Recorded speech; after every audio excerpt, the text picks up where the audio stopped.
Welcome to Honeybee, real stories of love, lies, and betrayal, where every truth stings. Let's begin. When my wife finally graduated from medical school, I couldn't have been prouder. I had been with her through every late-night study session, every stressful exam season, and every nerve-wracking residency interview. I paid rent, stocked a fridge, and held her hand when she broke down from exhaustion. I never complained because I believed we were building something together. But when she reached a point where she was earning more than me, a milestone I thought we'd celebrate, she hit me with divorce papers.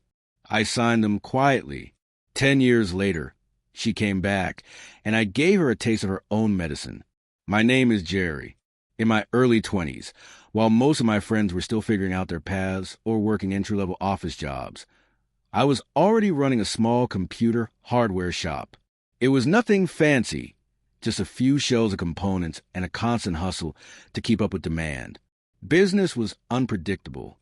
Prices for tech gear could swing overnight, and some items barely brought any profit. But I learned the game quickly, worked smart, and every dollar I earned felt like a personal victory, because I didn't come from money. I wasn't a businessman in the traditional sense, but I had drive, and I knew if I wanted stability, I had to create myself. That's when I met Megan. She was still an undergrad, completely devoted to becoming a doctor. It was something she had dreamed about since childhood, and when she spoke about it, you could feel her passion. At that time, my small business income was enough to keep me comfortable, even if it fluctuated. Megan and I started spending more time together, and our conversations were never shallow.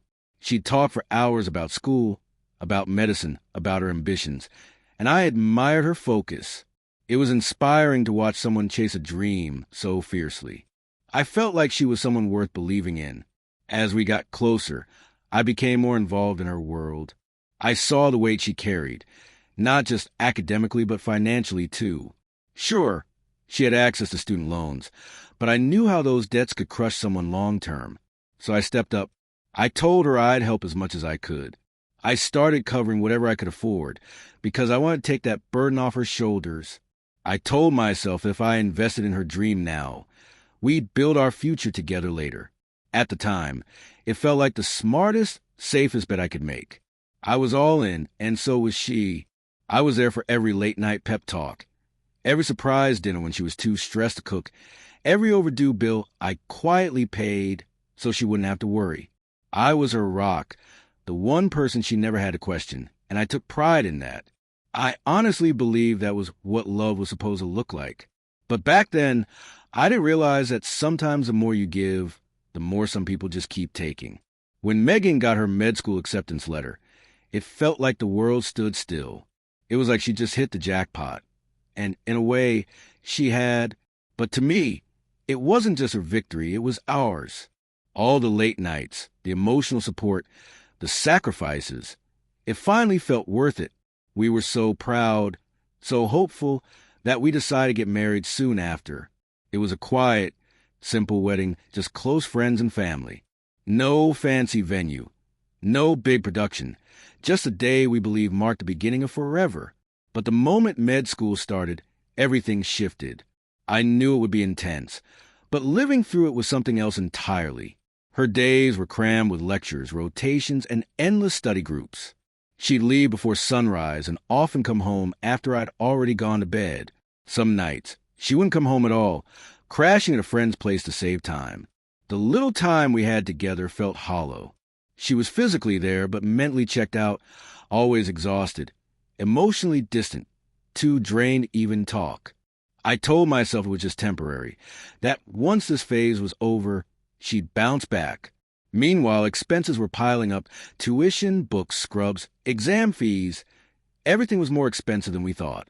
Because I had promised to support her, I pushed myself harder. I hustled more clients, stayed up late with inventory, experimented with new suppliers. Anything to stretch our budget. Sometimes, I quietly delayed paying my own bills just to make sure she had what she needed. I didn't want money stress to distract her. I had made a commitment, so I stuck to it. I really believed that one day we'd look back on those years and laugh about how tough it was, proud that we made it through together. So I stayed patient. I stayed loyal. I kept thinking that once she graduated, life would finally calm down and we'd reconnect. But I was wrong. As graduation got closer, I started thinking more about our future, about starting a family. I would bring it up gently, saying things like, after residency, maybe we can talk about kids, or asking when she thought we might start trying. Every time, she'd either nod distractedly or change the subject. She could go on for hours about career plans, specializations, or the new doctor or clinic who just bought a car. But when it came to us, there was this blankness in her voice. Still, I didn't push. I believed that once she finally got that white coat, we'd start dreaming together again. What I didn't realize was that I was giving space to someone who was already halfway out the door. Her graduation day came, and I was genuinely proud. I cheered louder than anyone, stood next to her parents, filmed every moment. I thought, this is it, we made it. But less than a month into her residency, everything came crashing down. One evening, she handed me a manila envelope. At first, I thought it was job paperwork, something she wanted to look over. But it wasn't. It was divorce papers. I was stunned. I asked her why, and all she said was, I've changed. We're on different paths now. That was it. After everything, that was all I got. I barely ate for days. I kept replaying everything in my head, wondering what I'd missed, what I could have done differently. But deep down, I knew she had made this decision long ago. I was just the last one to find out. Eventually, I found the strength to talk to a lawyer. I wanted to fight for at least some of what I had poured into her life. But my lawyer was blunt. Without a written agreement saying it was a loan or an investment, it would be hard to recover anything. We went to court anyway. The judge acknowledged my sacrifices, even made comments suggesting he sympathized, but the law is the law. In the end, I got a small settlement, a fraction of what I had spent over the years. It barely made a dent. I walked out of that courtroom feeling hollow. I had given so much of myself, my time, my money, my future, and she walked away as if none of it ever mattered. After the divorce, I felt empty, like I had nothing left. I had to rebuild from the ground up, not just my finances, but my sense of self. I poured myself into my work, not out of ambition, but out of survival. I kept to myself, avoided advice, avoided sympathy. I just wanted to dig myself out of the hole. Eventually I did. The business picked up again. I got back on my feet. But something in me had changed permanently. I made a quiet vow to myself. Never again would I risk everything under the illusion of love. From that point on, whenever I dated, I made it clear from the start, no legal marriage, no matter how good things seemed. Many women didn't like that. Some thought I was afraid. Some tried to change my mind. But eventually, I met someone who understood. She had been through her own heartbreaks and wasn't interested in marriage either. We built a life together. No paperwork, no contracts, just honesty. She gave me peace. Then one quiet evening, I got a message from Megan. 10 years had passed. The notification sat there for a while before I opened it. Just a casual, "Hey, how have you been?" Like we were old friends catching up. I replied politely, and soon she was making small talk, asking about my life, saying she saw something online that reminded her of me. I knew where this was going. People don't reach out like that unless they want something. Eventually, she admitted she'd been doing a lot of thinking, said she missed what we had, told me I was the most stable man she had ever been with, that despite everything, she believed what we had was real. Then she said something that made me laugh.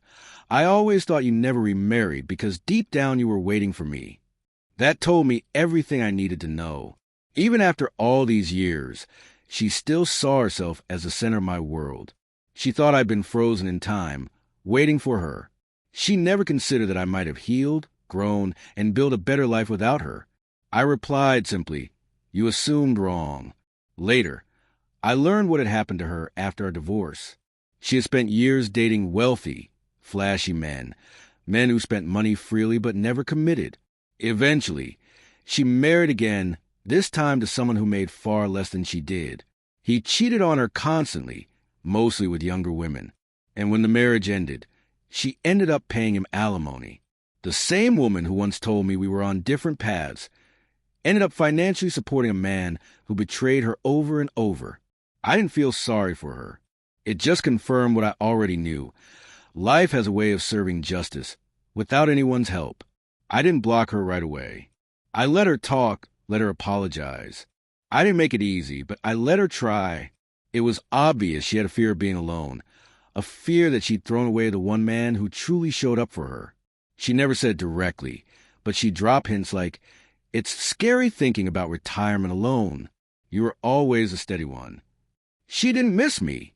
She missed the stability, the safety, the version of me who sacrificed everything for her. So I mirrored her. I gave her just enough attention to keep her hoping. Short, dry replies. A vague, "Maybe we can talk sometime." I knew exactly what I was doing, and so did she, but she stayed hooked. For months, I let her chase something I had buried long ago. She'd ask if I was seeing someone, and I'd say, "It's complicated." It wasn't. I was in a solid relationship with a woman who respected me, but I let Megan believe she had a chance. I gave her the same cold distance she once gave me while she buried herself in med school. Then one morning, I woke up and decided it was time to end it. I sent her a message. Our divorce wasn't the end of something good. It was the start of something necessary. Losing her forced me to grow, to rebuild, to find peace. I told her I wasn't interested in reopening doors life had closed for a reason. Her response came fast. First came guilt-tripping messages, long paragraphs about how she couldn't believe I'd do this after everything we had. Then accusations that I had used her, led her on, that I was just like the men who hurt her after me. The irony was painful. 10 years ago, she had discarded me like I was nothing. Now, the fact that I had moved on was somehow betrayal. I ignored her at first, hoping she'd stop, but it escalated. She began messaging me constantly, tagging me online, reaching out to mutual friends for sympathy, even messaging my partner to hint I'd been talking to her behind her back.